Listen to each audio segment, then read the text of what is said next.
House, where we believe state-run monopolies should practice, and practice alone, ladies and gentlemen, is in the provision of services that no one else is able to provide. What we haven't had from opening government, ladies and gentlemen, is an explanation as to why private companies can't do this without state interference. We say that where private companies are able to do so, ladies and gentlemen, then the responsibility upon the state is to tax them.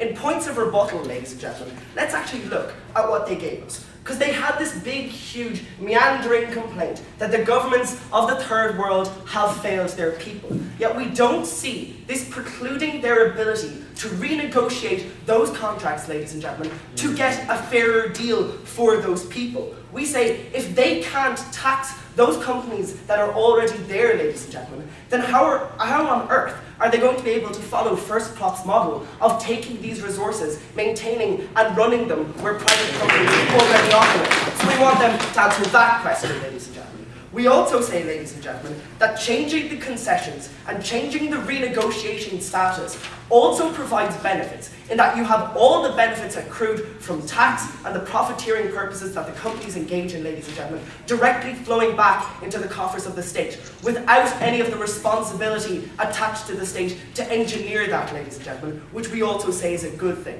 When they come up here and say that those states don't have the bargaining power to do this, we say that's a false statement, ladies and gentlemen. Why? Because they own the resources in the first place. When you look at rich first world countries, such as the North Sea operations engaged with by both Britain and by Norway, ladies and gentlemen, we see even in high tax economies, because of the high profit percentages involved, people and private companies still do engage. So we see no reason on earth, ladies and gentlemen, and we see no reason that they've provided why the state can't renegotiate those contracts. In the course of our substantive material, ladies and gentlemen, what we're going to look at is firstly this issue of the politicization of energy resources and why that's a bad thing. During the course of my speech, I'm going to be looking at why this is bad both domestically, ladies and gentlemen, and externally in terms of foreign relations and stability. But during the course of Jimmy's speech, ladies and gentlemen, he's going to be dealing with this kind of vision that we have for our society in a plan for global peace, which comes about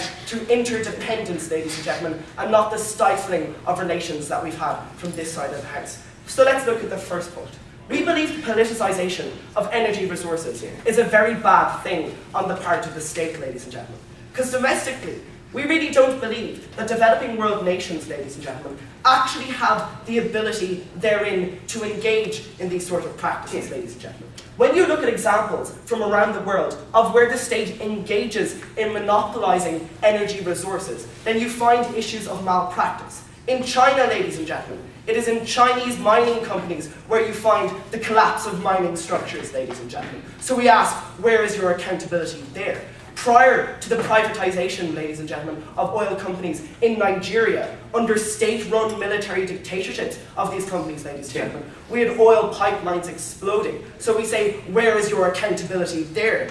We also say, ladies and gentlemen, that accountability that they've talked about isn't necessarily present in these developing world countries in the first place. Because when you look at Nigeria, ladies and gentlemen, one of the most volatile and politically unstable regions in Africa, which has experienced in the region of about 10 coups, ladies and gentlemen, over the course of the last 3 decades.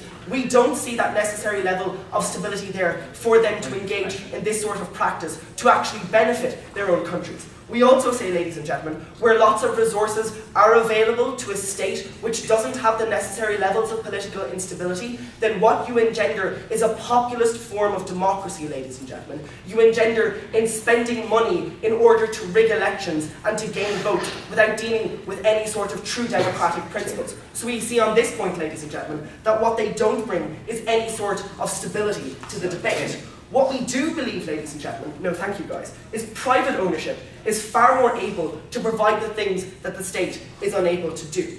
Why? Because we believe that limited ownership, ladies and gentlemen, is far better than being owned by everyone. When they provide an argument that the state is responsible to everyone, we say that's exactly this point. Because the state is responsible to everyone and no one at one and the same time, ladies and gentlemen.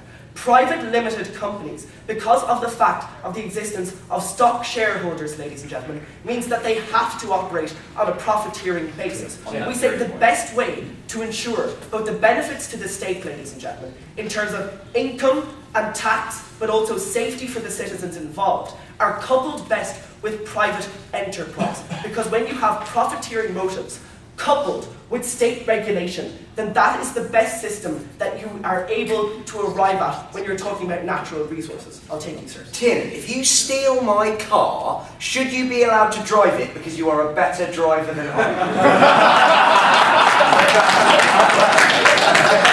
No, because I stole it in the first place, which means it's not mine. And the only theft that we see on this debate, ladies and gentlemen, is coming from the proposition, which is something that we want to mitigate against. We say, ladies and gentlemen, that when the third point in regards to domestic abuse of energy resources, that when we look in the Western world, how should a market be run? And this is a very fundamental point. We believe that the state's role in market economics, ladies and gentlemen, should be as a result of the invisible hand, not direct interference, ladies and gentlemen. Why? Because it mitigates against the long-term development. If there is inconsistency and uncertainty as to the political stability within a country, ladies and gentlemen, of which the key indicator is energy resources, then we say that private companies, which follow in the wake of energy companies, won't come, ladies and gentlemen, when you have this level of state interference.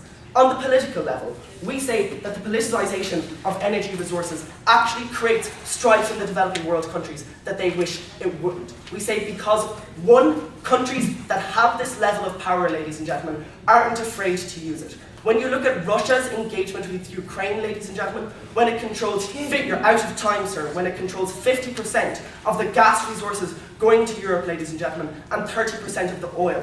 We see this willingness to use this energy resource as a political tool, ladies and gentlemen, as mitigating against the development of links, of alliances, of interdependence among nations, which we really believe that they should, ladies and gentlemen, in order to create peaceful links. We also say this causes diplomatic strife, again increasing the economic uncertainty which mitigates against long-term development. They show nothing that benefits the developing world on this side of the house, ladies and gentlemen, and UCC is proud to stand in opposition.